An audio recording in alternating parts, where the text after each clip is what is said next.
Anyway, I'm going to start with a short reading that's out of my book. And I'm going to let you, Liz, let people in. Sure. Okay. And I'm going to change the name to Exploring Codependency because I don't know if anybody understands it, including me. But anyway, what is codependency? Okay. So codependency to me is an overused term with various definitions, and that's why I'm going to define mine. For instance, like Pia Melody, who is renowned in the area of codependency, she understands it as a series of symptoms that indicate an intense focus on controlling relationships and a lack of awareness of the self.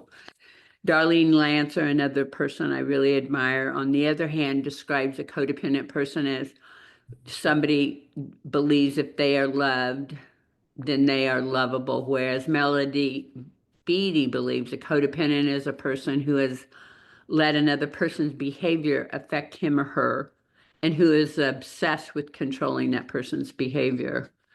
And for me, after many years of struggling with and suffering from what I thought was codependency, and after years of work processing it, I still struggled. I realized I was caught in a web of confusion, behaviors, and pain and suffering.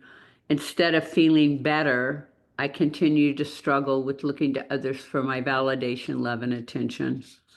Slowly, I started recognizing that my longing and yearning was much deeper than I had believed. Looking to others to meet my needs, fill me up, and make me feel loved was not working. I started exploring what was the root of my insatiable longing. Where did it come from? What was this web that kept me stuck? I spent several years exploring the underlying pain and suffering we all experience and believe we all have a trauma wound I believe we also have a trauma wound that starts at birth. This wound follows us and becomes more painful from other traumas and experiences, creating an insatiable longing and yearning. In childhood, it morphs into the umbrella of codependent traits and behaviors. We are trained and conditioned to look outward to feel this longing, to feel safe and secure. We unfortunately don't experience safety and security in our early years and therefore don't learn how to trust ourselves, to know and care for our own needs. And I believe it is a lack of self that I want to address in this forum because the lack of self is really the crux and the core of what we're struggling with. And we're looking, this is, you guys will see me do this a lot, but this is my version of going outward, like an infant grabbing or trying to resource our needs and that insatiable longing. And the other part of that insatiable longing is it never gets satiated if you're doing this ever. It will never last for very long anyway. It could be intermittent. And if we go inward to start learning to satiate it and to find ourselves, that's the journey. Hopefully, we're all going to be on together because it is the journey to really healing what I think is codependency, the original wound. So that's just a little bit, a really brief summary of a very complex disorder. I think of it as a disorder. And I want anybody that's willing to share with us right now, like, what is your understanding of codependency? Does this speak to you at all, what I just was talking about? And if it does, I would like you to share a little with us so I get a sense of where everybody is or whoever's willing. And don't feel pressure because I don't want anybody to feel pressure to speak. And you're also welcome to share in the chat if you don't want to speak. I speak. Hi, Michelle. Oh, can you hear me? Yeah. Oh, okay, cool. Michelle, for me, I think it's more of a body experience than like a label. Like I can feel a certain way, which is very small. And I get this reaction in my body. It's like a tingling sensation that's not very pleasant. When I feel small, when someone has done something or some person is a trigger for me because they used to make me feel small also. Yeah, it's gotten so much better, but then when I'd feel like that, then I'd look to somebody else or something or a drink possibly to make me feel better, to calm the nervous reaction that was happening in my body because I didn't understand it. But I knew I was so uncomfortable. And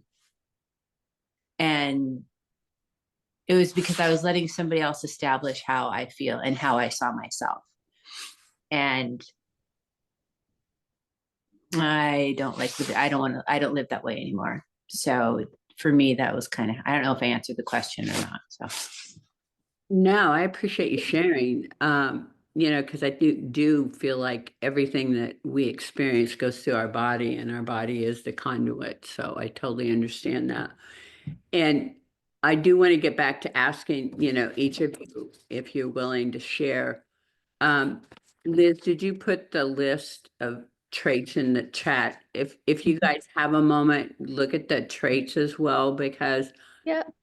I think it will play off of what I was talking about, and what we're all talking about is looking at all the different kinds of traits that define us, impact us, and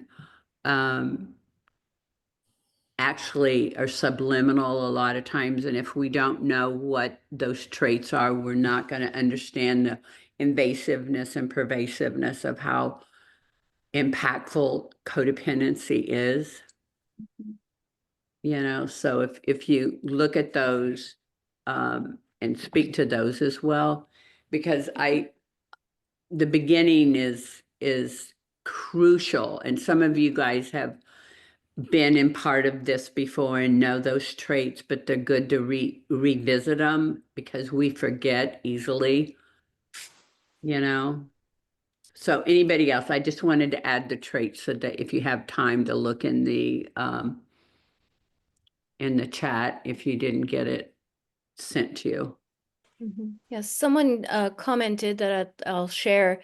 For me, it can show up as feeling responsible for another person's feelings or experience. And at the same time, resenting or blaming that person for needing you or having problems.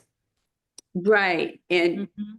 and that's how it shows up a lot, and that's the outward experience that each of us are having, instead of learning, which I hope we'll all do on this journey, is how to access your own needs, your own ability to feel capable and worthy, because so many of us want others to do that for us, and that's how we focus outward, you know.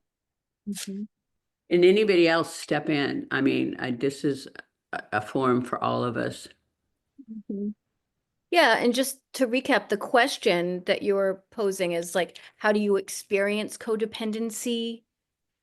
Is that right? Or what is your Yeah, understanding? what your experience is, what your understanding is, what your belief was or is, Mhm.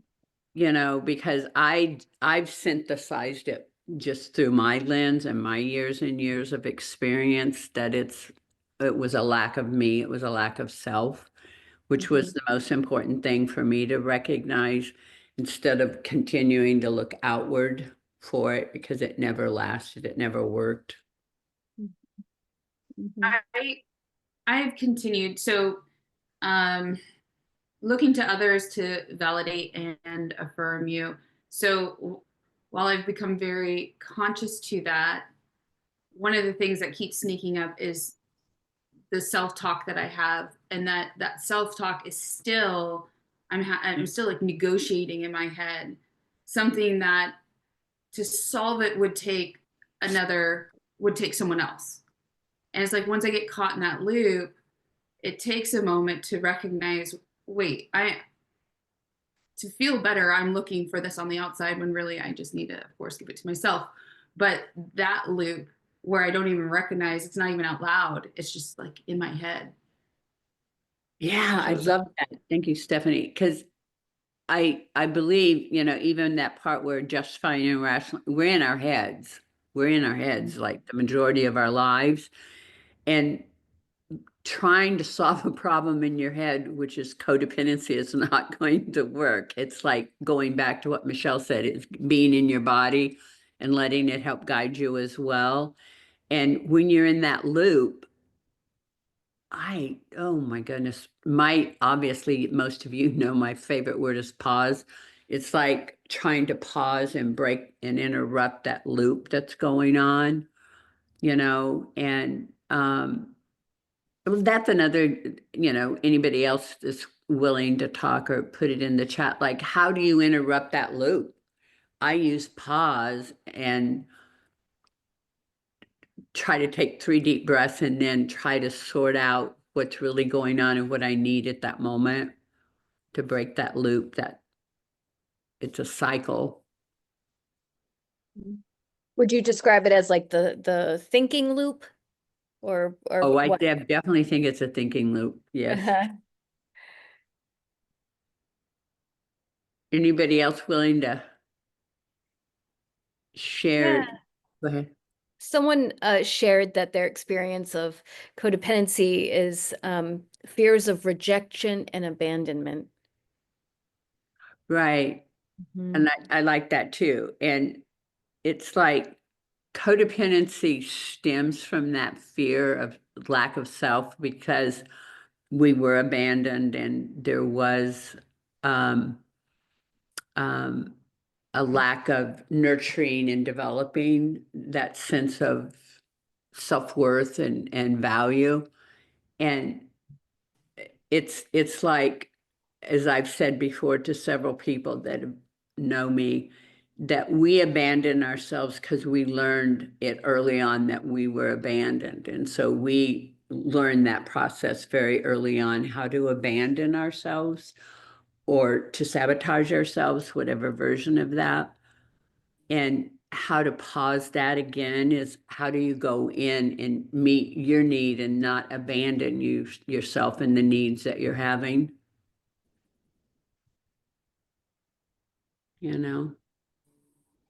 Anybody else want to share? Because there's lots of amazing women in this group right now.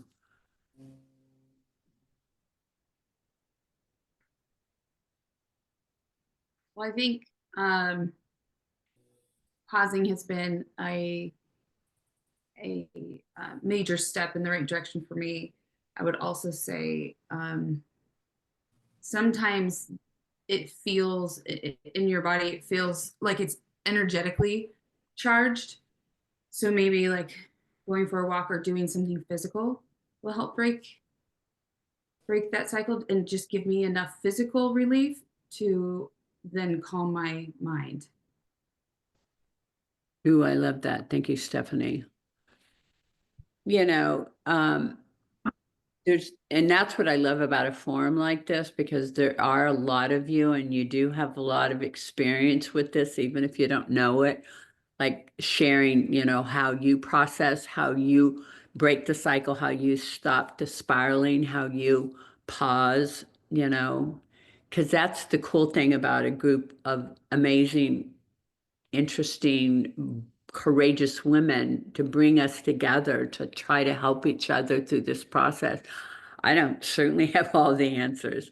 That's why I'm doing this. I want to expose each of you to the process and sharing it and exploring it together and being on this journey, because I don't believe there's one way to do anything. I think it's a path, and the way we serve ourselves and others is sharing, and I know that a lot of you could look at this list and probably come up with at least 3 things, if not more, that speak to you.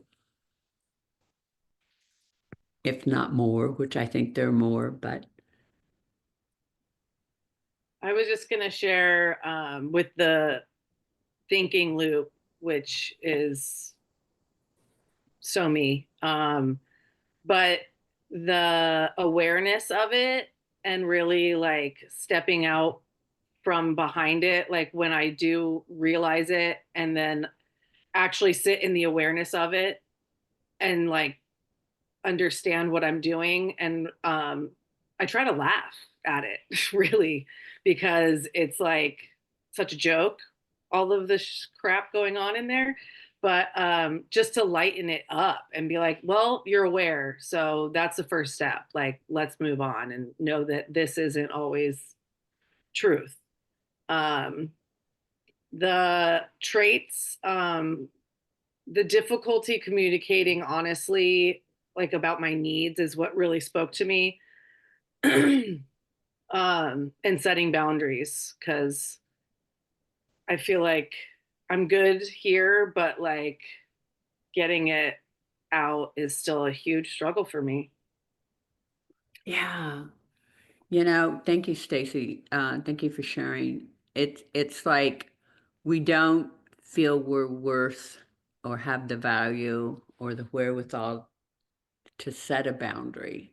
That's going back to the codependent wound, and I think it's very helpful to see how you now see the awareness as the beginning. That's huge. That's what this whole group is about, is awareness at every level, any level, and I just want to speak for a second, just briefly, about boundaries. I mean, as we go through other weeks, there'll be a whole session on boundaries, but for me, boundaries are our safety and security. Going back to the beginning, we didn't feel safe and secure, and if we have a boundary that we hold as truth and as important, it's our way of staying safe and secure. So anyway, I think that's really important to look at as I mean, what I want us to learn more than anything is how to feel safe and secure and trust ourselves through this whole process. Because that, to me, is the underlying wound, because we didn't feel safe and secure and learn how to trust ourselves. So we do this, and you'll see me do that a lot, but it's like, right? I would even add in my shared experience to what Stacy had said, is that I didn't even realize at a point that while I was looking for things on the outside, that I needed to even ask myself what I needed. I didn't even realize that there was a need that I wasn't fulfilling. So really just getting that awareness and then really understanding that I needed to ask myself that was a step into itself of building new behavior. Oh my God, that's for sure, Stephanie. It's like, that was the first process for me, is even knowing I had needs. I didn't even know I had them, and now I'm able to recognize through my body, my mind, my spirit connection that it's trying to tell me what I need. I didn't even know, because I was in my head trying to figure it out, and it wasn't working, you know. I think, hi everyone, Megan here. Thank you, Janice, for putting this together. You're a true blessing and amazing. I think the codependent piece that really struck me is trying to fix others and being uncomfortable when other people are uncomfortable. Fixing, not taking on other people's emotions. For example, my children, if they're not okay, I'm not okay, and I've, through a lot of work and healing and your help, to realize it's okay if someone else isn't okay. I can be okay when other people around me aren't okay. I don't have to absorb the feelings and emotions of others. And I think whether, that's from a childhood trauma or relationship or marriage or whatever, wherever it stems from, it's something that becomes a trait that becomes normal, and it's so unhealthy because then you're never okay. But once you look within and realize that it does come from within, not from anybody else, that's a beautiful place and growth. Thank you, Megan. I love that. Yeah, it's like for me, reflecting back on childhood, I didn't know my feelings other than what my parents felt. That's the only thing I knew. If they were sad, I was sad. If they were happy, I was happy. If they were distressed, I felt distressed. So that carried throughout my life, not knowing how to separate people near me as to what were my feelings. I never got to experience them. And that's like you were talking, Megan, to me, that's freedom. And it's also setting a boundary to have your feelings that are precious, that are like, they're so important, and not give them away or let them get commingled with somebody else's.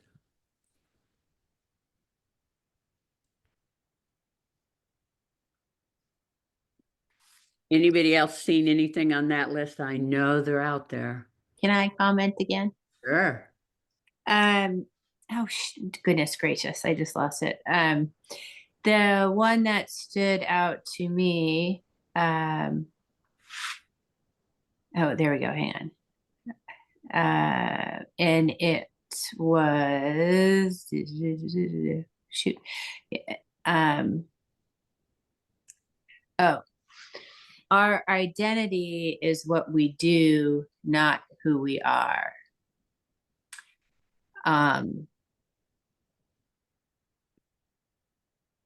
I remember thinking that, like, if I was part of this group, right, then I would be accepted. I would be okay. I would be part of. And even when I was part of the group, I didn't still feel part of. So that didn't really work, right? And then, the identity, especially for women, of, being a mom. I mean, so what do? I'm a mom. I mean, like, there's so much more to you as a person than just being a mother. And that, I think that, I'm gonna use the word label again, that label comes with a lot of constrictions, and a lot of things that you're supposed to do in motherhood. And then if you have this identity and you don't feel you're doing what everybody else is doing, you feel like you're not doing a good job and that you're less than. And that's another thing that you're not good at, right? And then I feel once I start getting in the place of I'm not good at something, I'll find a million other things that I am not good at to support the fact that I am not good at anything. So the identity thing. And I remember when I lost my job, I was like, who am I? What am I? What do I do now? It was a real big blow to how I qualified myself, and I held myself with some pride with that job. Yeah, that was a big one for me, is the identity. Ooh, I love that one. Thank you, Michelle. I feel like so many of us are defined by others, defined by roles, we're defined by a myriad of things, but we don't know who we are. We don't define ourselves or identify with the things hopefully we'll be talking about in here, which is the essence of who we are, like how do you connect to you? How do you want to define yourself? Who are you in relationship to your life? Because it's hard. And I'm just going to go off on roles for a second, because again, that's a big, huge conversation. But roles, especially for women, we identify with our roles. We identify with them. We didn't even make them up. We just took them on and have incorporated them and identified whether it's worker, whether it's mom, whether it's sister, whomever, spouse, partner. All of a sudden there's this criteria in each of those roles that we're expected to meet. And again, I don't know who created them, but we took them on and we're being defined by, and we compare to how well we're doing to each of those roles. I mean, it's I don't know. I think it's overwhelming for sure. You know, and I would like to do one group on just roles, and we're gonna burn them all. we're, we're, we're gonna get rid of all the roles and just be us, right? But Yeah. I I'd like appreciate, to comment on that, actually. yeah. Because the roles one, I really identified with what you said, Michelle, about identifying with a job, and you lose a job and you're like, well, who am I now? What does this mean about me?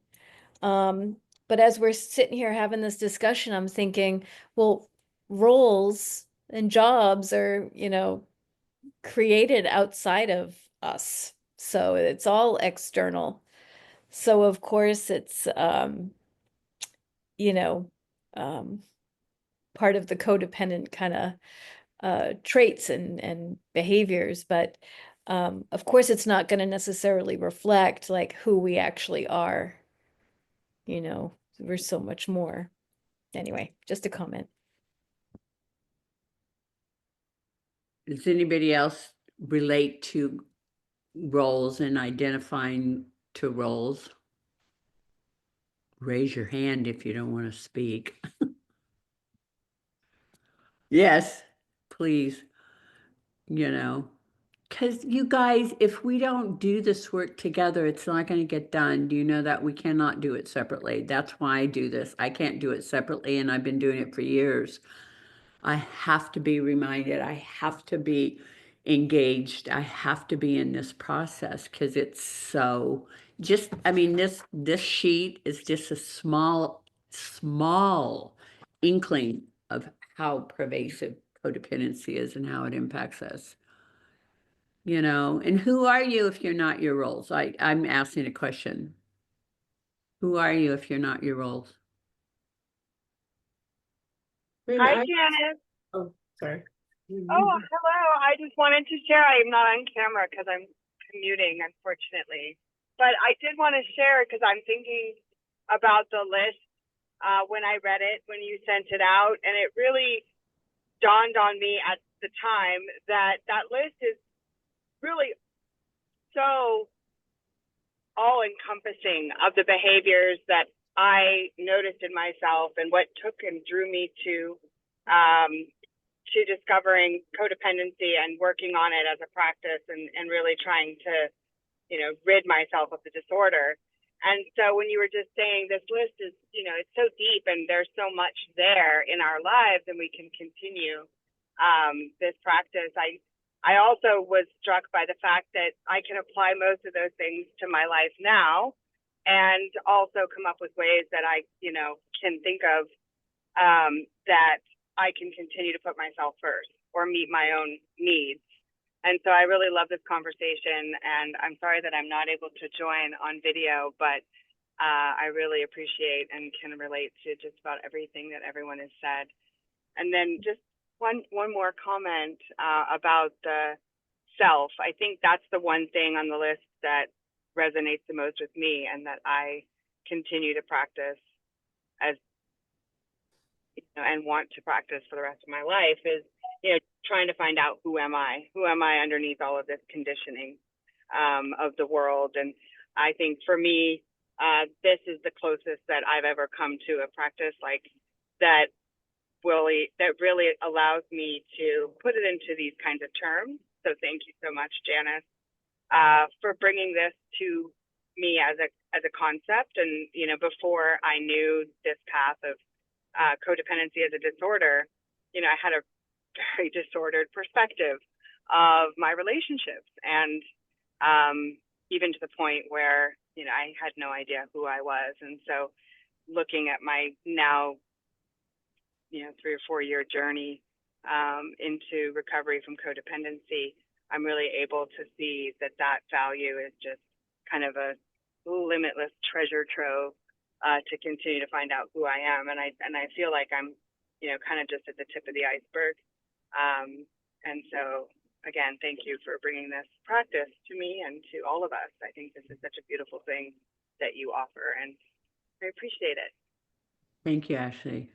Thank you. Yeah, I learned authenticity through this practice. That's what I've learned the most, is to be an authentic, define myself, be myself, and engage with myself, no matter who I'm with or where I am. And that, to me, is the freedom of this practice, really being authentic. Because I think being authentic, I believe authenticity is essential to knowing yourself. Because if you really are authentic, you can be in any form, any place. You know what I mean? Laura has her hand raised. Laura? Oh, Laura. Oh, Laura, you're muted if you're trying to speak, but you're welcome to ask your question. Okay, sorry guys, I'm driving, so I'm trying to figure out how to unmute everyone. So good to see some friendly faces. I think beyond what everyone said, codependency is people pleasing and constantly feeling like if I don't please somebody, I'm a bad person. And if they're disappointed in me, I'm constantly trying to figure out how do I make that person like me. And so that's another piece for me of codependency.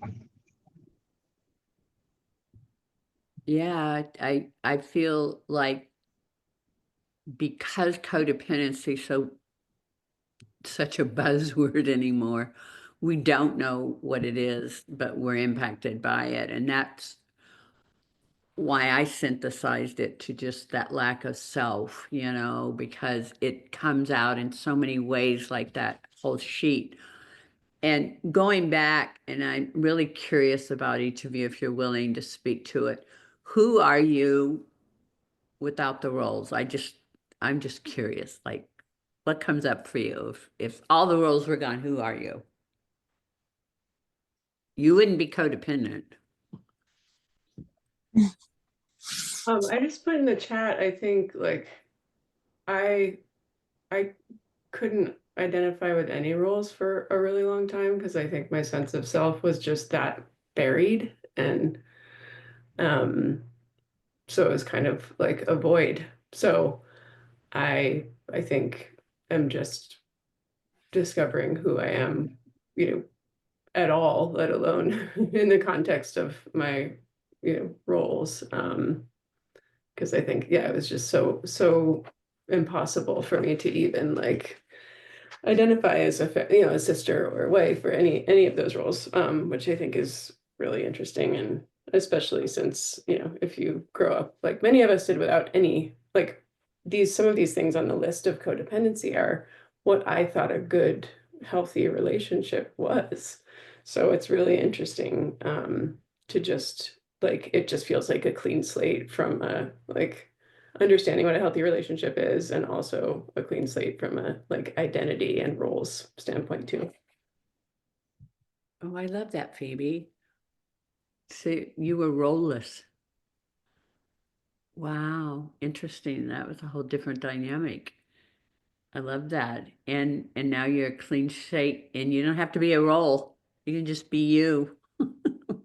What a treat as you get to know it, Oh, that's interesting. Anybody else want to share about that? No, but I do have someone, Julianne, here. You Go ahead, can Julianne. add your question if you'd like. No, go ahead. Go ahead. I'm very blurry. Hi everyone. There we go. I feel like I'm not blurry anymore.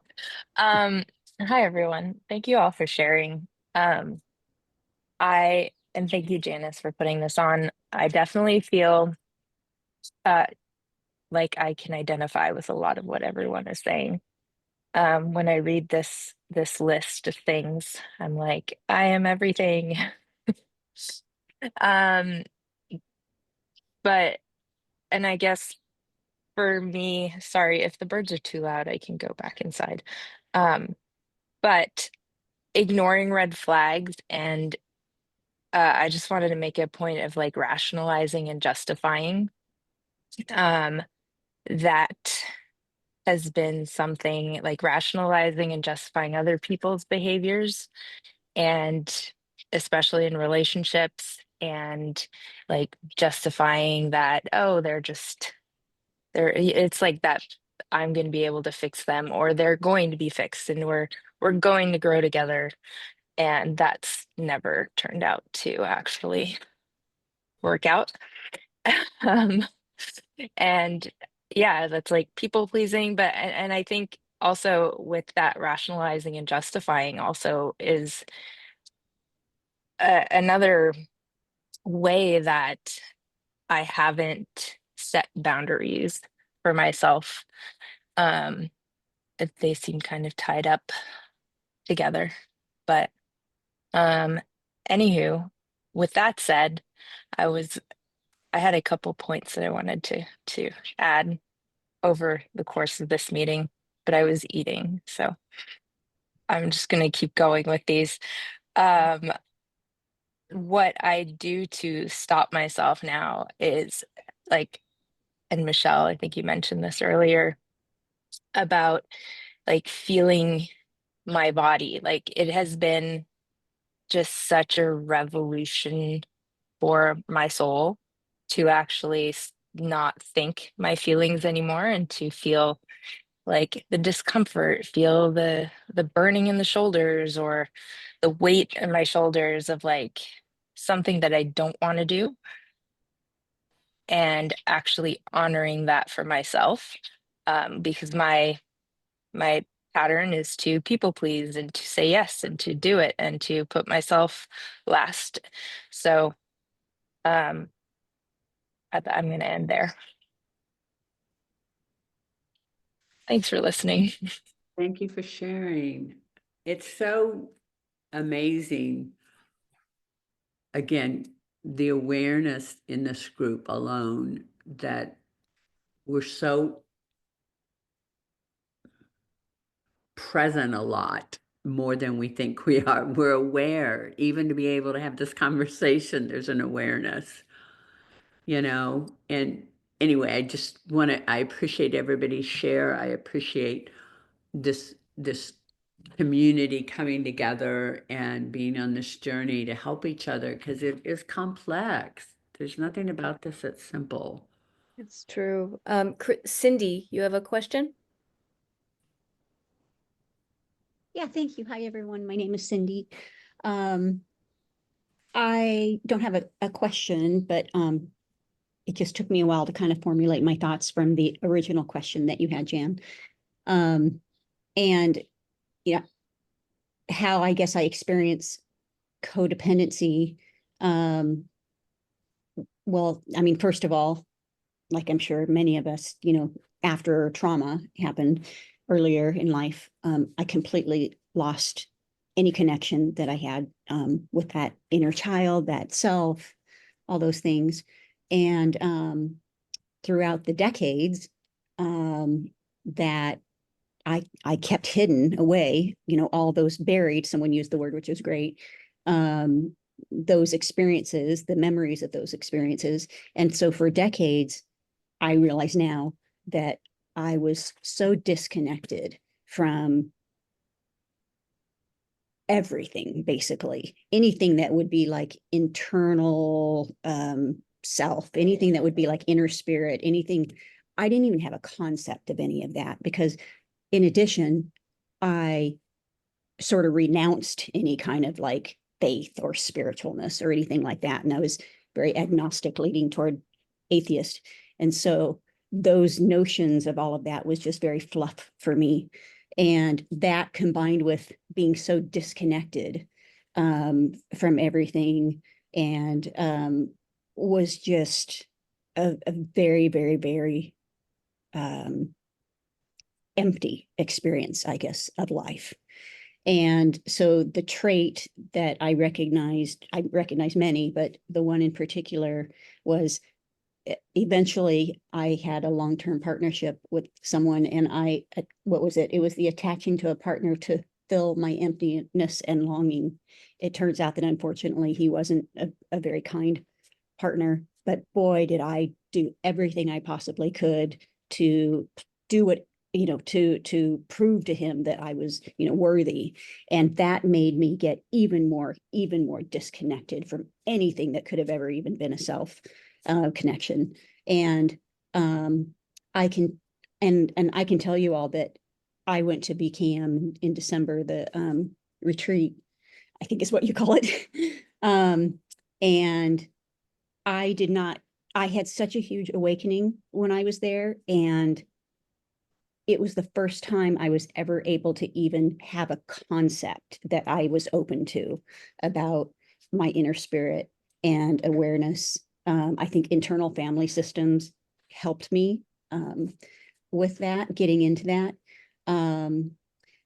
And so as far as how, I can't remember the other question, how I have grown now or something like that. I can't remember what the wording was, but I read like crazy now, and I couldn't read for this last decade.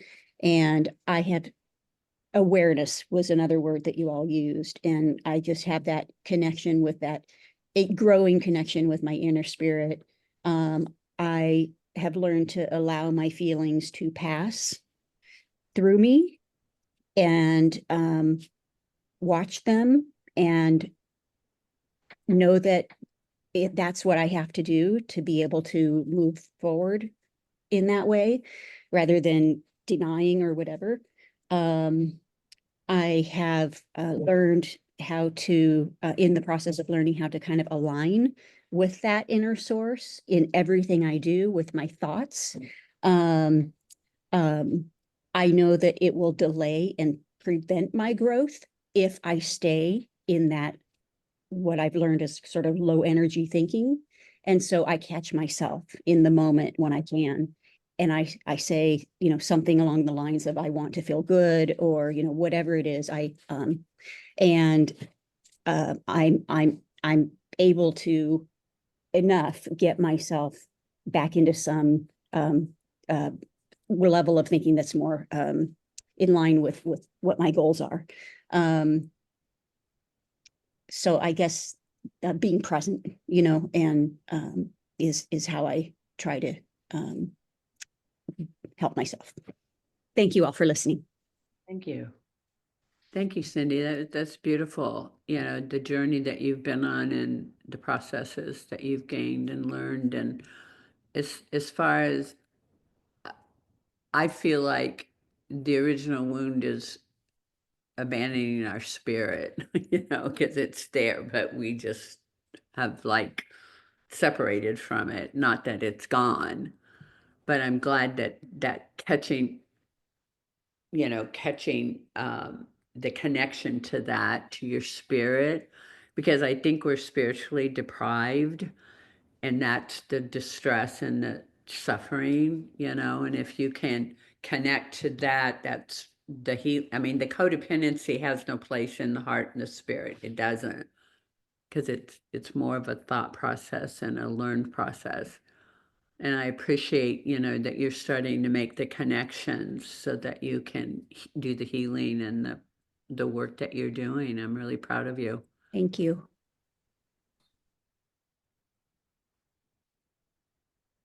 Anybody else? All these wise women.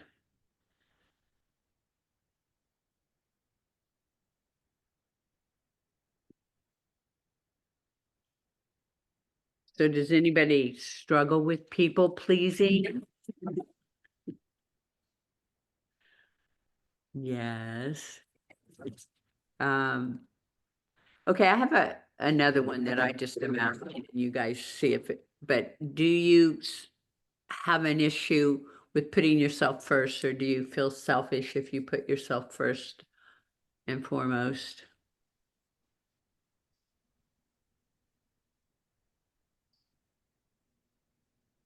Ashley, do you have a comment? No, I'm sorry. I just was wondering if you intentionally unmuted me. I feel I can answer if you'd like, but I Sure. don't have a comment right now. So was the question, how do I feel when I put myself first? Yeah, do you have an issue? Did you and do you still have an issue putting yourself first? Like even before? Yeah, I mean, absolutely. And I think that, it's an ongoing process. And someone was describing it so well with that, like, anxious feeling you just didn't know, like, what was going on. You didn't even know you had needs, but you knew you didn't feel good. And so, all these descriptions that you have so eloquently shared, that's sort of that now is a signal, right? That I have a need that I need to meet. And so I guess for me, I feel protected. I feel safe. I feel the opposite of abandoned. I'm trying to think of what that is, but it's just so often in the past. And now I can see the distrust that was built up for so many years and all that conditioning. Like I can almost look at it and witness, like, oh, I really didn't trust. I mean, not how could you if you didn't know what it was you wanted? You certainly couldn't trust you would give yourself what you needed. And Cindy, I mean, during your share, I really can't even put into words how similar my story is. And I was at VKM in April of 21. Yeah, and so now I guess when I feel a sense of pride, I took care of myself, I feel safe, and I feel, as though I am giving the world my true authentic self, to your point, Janice, that's the authenticity that I just, never knew I could share. Thank you. Yeah, I hope you guys are getting at least a sampling of the complexity of this discussion. We all have come at it from very different past experiences, but the similarity is still the wound and the lack of really being connected to ourselves as deeply, or our spirit, or our process, or our intuition, or any of those things that help keep us safe and secure. So I just hope that this is offering you an opportunity to look at a complex system that we don't have to continue to suffer and struggle with. And everybody has a beautiful way of coming at it differently, and that's what I love about this. And I know this is your first time here, some of you, and I hope that you'll either put questions or your comments in the comment thing so we all can learn from you as well, because there's so many beautiful shares tonight that I don't know, it touched me in many different ways. And the more we can share and the more we're able to come at this from all different angles, and awarenesses, it's going to be beneficial for all of us. Um, and, always looking outward, for validation, worthiness, connection, safety, security. We've talked about that, but it's really important that that's the crux. This is that one in a nutshell. And, the more I do this a lot because this is my way to bring it in, because I used to do this, not literally, but figuratively. And now I do this literally. And it's a way to, oh, there I am, to feel safe and secure and connected to myself, to remind myself that I'm home, I'm here, I really do exist, and my spirit and my essence is important. You know, does that make sense, you guys? Yeah, and another thing that I'm kind of hearing, Janice, is, and it's kind of like percolated through some other shares too, that kind of came up for me was there's written in the document ignoring red flags, but there's also ignoring like the good flags, like when we have stopped, paused, kept ourselves safe and secure, and then we did or thought or whatever came after that, and it was a success, and we feel good in our bodies. And just like really taking that time, I really had to learn to take that time to acknowledge that I did it, and just really like giving me that pat on the back and that little bit of celebration, because that was building the muscle. And I find that when I start kind of getting lost in loops, I've also lost giving myself that acknowledgement. I like that. Thank you. Thank you, Stephanie, because I'm all about acknowledging and celebrating our wins, because we have them all day long. It speaks to what you're saying. We ignore them. Excuse me. And those are the conduits to us. I mean, those are the rewards. There's the, you know, the connection to self, because we're doing it all day long. We just don't acknowledge it. You know, the flags, whatever you want to call them. I think that was beautifully said. And it's something to at least pause and check in on your day and look at all the things you've done. Just living life is, you know, a win. But checking in with yourself, anyway, I love that, because I don't feel like we look at the negative too much or the red flags too much, or maybe not enough, but we don't look at the wins. So I appreciate that a lot. Does anybody else want to share? Let me ask you guys a question. Is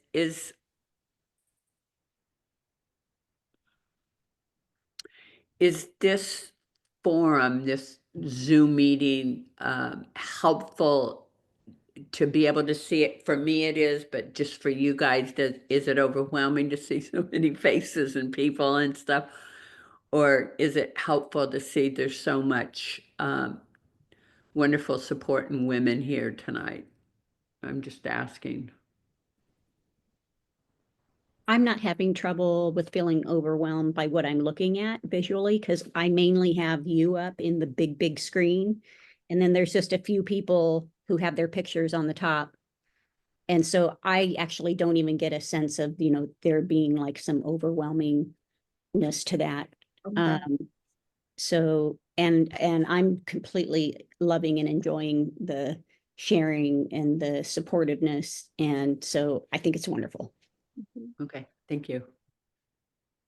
And Akshara, sorry if I pronounced your name incorrectly, but you have a question? You had your hand raised. Yeah, sorry, I was trying to get to the hang on. Oh, Hi, Janice. Hi, everybody. Hi. Um, this was definitely super helpful for me, Janice. When the call started, I was in bed, in fetal position, and I was just doing it because I told myself I would to get on the call. It was one of those. Um, and I'm out now. I'm out in my front yard. And I didn't realize it until you asked if this call was helpful, and I tried to see how much it had moved for me, even though I was a passive listener. That's basically what I needed, like a back support, without having to feel obligated to contribute at first. Oh, yay, and I'm glad you're up, and it's good to see you. Good to see you too. Aw. Well, good. See all this wonderful energy of women, how we can support each other. That's what Thank this. you all for your shares. Yeah. Thank you, Akshara.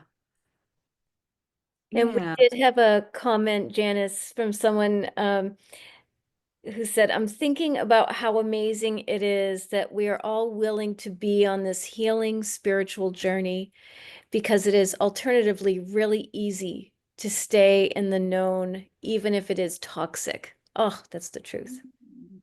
Yes. Yeah. So give ourselves all a pat on the back. Oh my gosh, yes. Mm. I mean, it takes courage just to show up today and to experience all this. It's a beautiful, for me, because I get to see all of you, so it's like, it's a way to nurture and feed myself. So I appreciate it more than you know. And just to let you know, like I will, whoever is willing and wanting to continue, I will be doing it weekly with different, actually not just parts of this, but different topics that are gonna expand on and hopefully enhance and help us to learn how to not be codependent or to manage it differently, and how to connect to ourself and our spirit and be integrated more, because that's, to me, the goal is feeling safe and secure and connected to ourselves.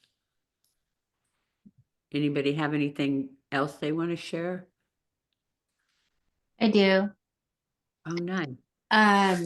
Unless anybody else wants to go, I feel like I'm talking too much. No, please go. To answer the question, how do you, when you find yourself feeling those feelings or, thinking those thoughts, I personally find what works for me, and I hate to use these words, but like what I do is I get into gratitude. I get into what I'm grateful for. I get into the fact, the basic one that, I woke up today. Okay. I mean, and then it can shoot off from there. And I find once I have entered a different frequency in my body, I no longer am operating at the frequency of less than. And it starts to change chemically in my body, that I don't feel that way anymore, or I don't, I'm not looking, or my mind's not going to things to make me feel like shit, right? It's actually going to things that make me feel better. And I'm going to attract more of those things. So, and then I'll start listening to, things when I drive, all the time, anything that I'm just like putting in just good stuff, stuff that feeds my soul, be it music and it just shifts how I feel. And I find once I return to my true self, I am not affected by the lower vibrations of those thoughts and feelings. And that's kind of how I do it. Oh, I love that. Thank you. That's the thing I love about this, is people reminding each other what's available, and your process is very well said, and I think it's helpful for all of us, because some of us know certain things and not other things, and if we can expand that process, so you have more choices and more ways to connect to yourself and be reminded. And the body, to me, is everything. I mean, it houses everything that's important to me. And so many of us are separate from our bodies, so separate throughout the day, throughout our lives. So, well, oh, I have another thing to share. I'm going to, it'll be on the YouTube channel. I'm going to be doing little conversations with 1 and 2 people, and having an intimate recording of that that'll be uploaded also for the YouTube. So, you know, it might be with like Stephanie or Michelle or both, you know, whatever. So we can have an intimate conversation as well and expand on something, and then it'll be uploaded. So there'll be like an archive of this as well as other conversations. So I want to keep it alive, and anything you guys could send to me in the chat or whatever that would enliven it or make it richer for you, I'm very open. I think Okay. that the hot topic would be codependency and communication. How communication breaks down with codependency, and it's like a cycle that keeps feeding itself. Communication's essential, no question. Thank you, Akshara. A really good topic. Yeah.